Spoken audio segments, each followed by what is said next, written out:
Back to the drawing board, Nissan said, and after some complicated equations and showing their work to the teacher, the new K14 Nissan Micra is the answer to your 10-mark question. Baby.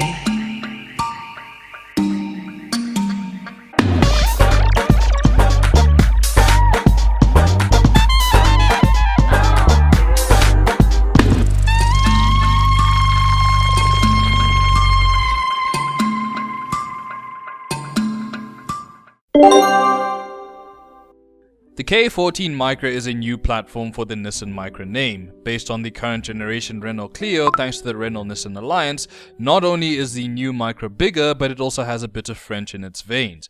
Jean-Paul Kazama! Welcome to the ring. Right here is the Accenta trim with the 0.9 litre turbo motor, also derived from the Renault-Nissan alliance, and coincidentally enough, it is the same motor from the current gen Renault Clio. So essentially this has the same bones as a Renault Clio, but I have not driven a Renault Clio, so I'm not going to comment too much about it.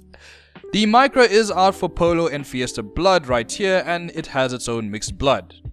Sounds like a samurai movie or something. Anyways, Ikazlam.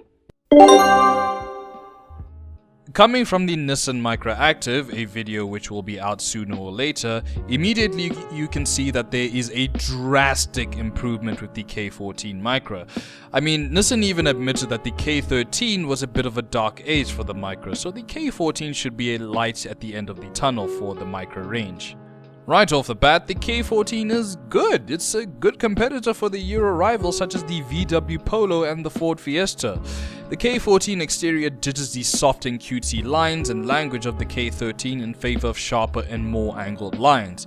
The front and rear fascia appear short with a short bonnet to add to the mix, however those don't compromise on the boot and cabin space. The new Micra is spacious inside and it's a comfy face to be, I'd say. There is plastic, yes, but it's of the softer touch variety. The trim is of textured foam rather than metal looking plastic or, dare I say it, budget wood grain.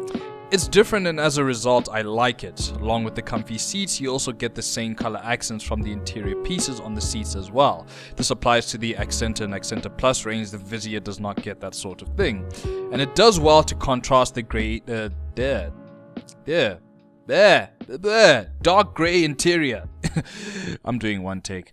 You also get a proper multimedia system with a touchscreen and Apple CarPlay. As usual though, I didn't exactly get a chance to try out those various radio features.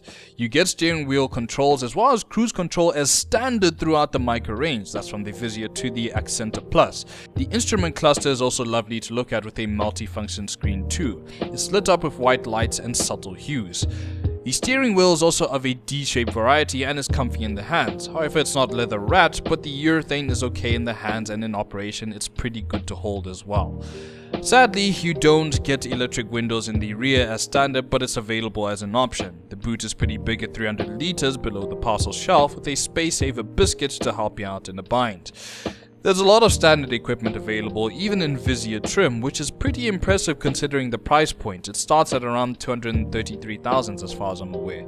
I'm talking things like idle stop-start, hill start assist, stability programs, and the list goes on and on and on and on and on. The Vizia trim does not seem like it's bare bones too, even if it's at the bottom of the range. I mean, you do get some tacky hubcaps, but that's easily solved with a tasty set of wheels. So how does the K14 Micra drive then? Well, first off, this car is just gonna sip fuel, and on my test drive there was a half tank of fuel which had a range of 400 kilometers. So I'll assume by that number with frugal driving you'll get around 800 kilometers to a tank.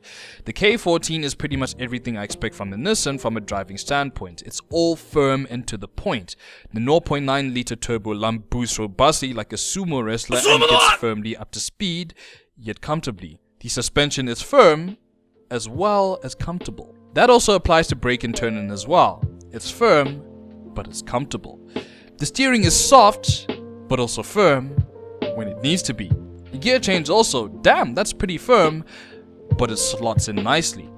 How does the 3-cylinder sound? You expected me to say firm, right? Well, I'm not going to say firm. It's actually pretty soothing and burbly. It's a pretty nice sound to it. The best way to describe a Micra is a firm but comfortable drive. And while we're on that note, let's be honest about a few things.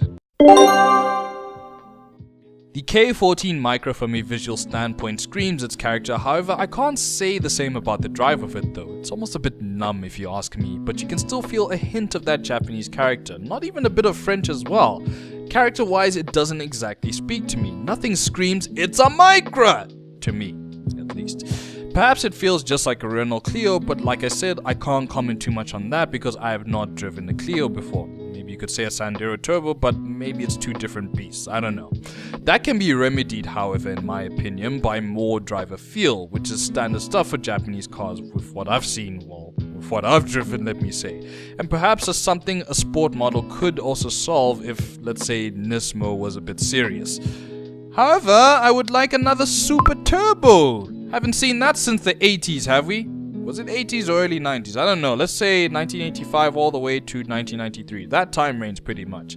You do get the same engine throughout the range though, the 66 kilowatt 0.9 liter turbo lump. And I mean, with the Micra maxed out at the price of 270,000 K, you still get the 66 kilowatt engine. I expect more than 66 kilowatts at 270,000 rands, to be honest with you. However, a more powerful engine is rumored to be on the way.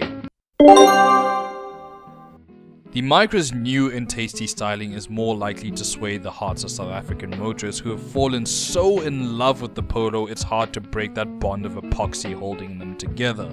I feel it will also change the public's opinion on Japanese hatches along with the Suzuki Swift, because I feel we're actually getting something with decent kit here instead of getting watered down versions and the Japanese market gets all the sweets and sauce. I feel for what the Micra is priced at, it's honestly offering a good deal of kit, and it's honestly a good drive for the standpoint, even if it lacks a bit of character. The styling will definitely attract more of the trendy youth, however I feel it needs a bit more character like I've mentioned, and apparently like I said it drives just like a Clio from what I've heard, and yeah, you're not exactly impressing us with that, Jean-Paul Kazama. But anyways, let's get to the verdict. The 2018 Nissan Micra Accenta, as its slogan states, is to unexpected, and of course I did unexpect it and I walked away pleasantly surprised. The transformation of the model is much welcomed indeed, and I feel it's appropriately priced for what it's offering, except for the higher range models like your Accenta Plus, because I feel you should honestly get more than 66 kilowatts with the money that you are paying. However, like I said, a new engine is on the way as a result. For more enthusiastic drivers, the spark isn't exactly there, but it doesn't scream enough character in this drive. I keep talking about character, but look, that's a big thing to me when I drive a car, in all honesty. So anyways, Jean-Paul Kazama, this little chap right here, should you let him drive off or should you take him for a spin? And I'd say it's worth a look if you want something well spec'd for its lower range, Vizier and accented trim for the price. Though in the higher range trim, like I mentioned, I want a more powerful engine. However, that's where the VW Polo will be a bit more of an interesting option, especially with the R-Line kit, because you don't really get any other visual accessories when you get the K14 Nissan Micra. However, it's a new model, and I suppose that stuff should be on the way. People are going to be working on these things, I hope. And if you do want something different to your Euro counterparts, I feel the Nissan Micra K14, all new Micra, is a very good competitor. I would say that. Honestly, if you really want something good to start out with, I'd say look at the Vizier trim considering its price point. But anyways, I do quite like this car. It's very good. Very, very good. Also, I would like to express a very big thank you to the people over at Bitvis Nissan McCarthy Woodmead, because if it wasn't for those guys, this video would not have been possible. And yes, go give them a visit, go test drive the Micra, and yes, you will not leave disappointed. Very good dealership, very good folks. Thank you very much, guys. Anyways, it's Tayeedz here, and I guess I'll be seeing you guys around, and that's all she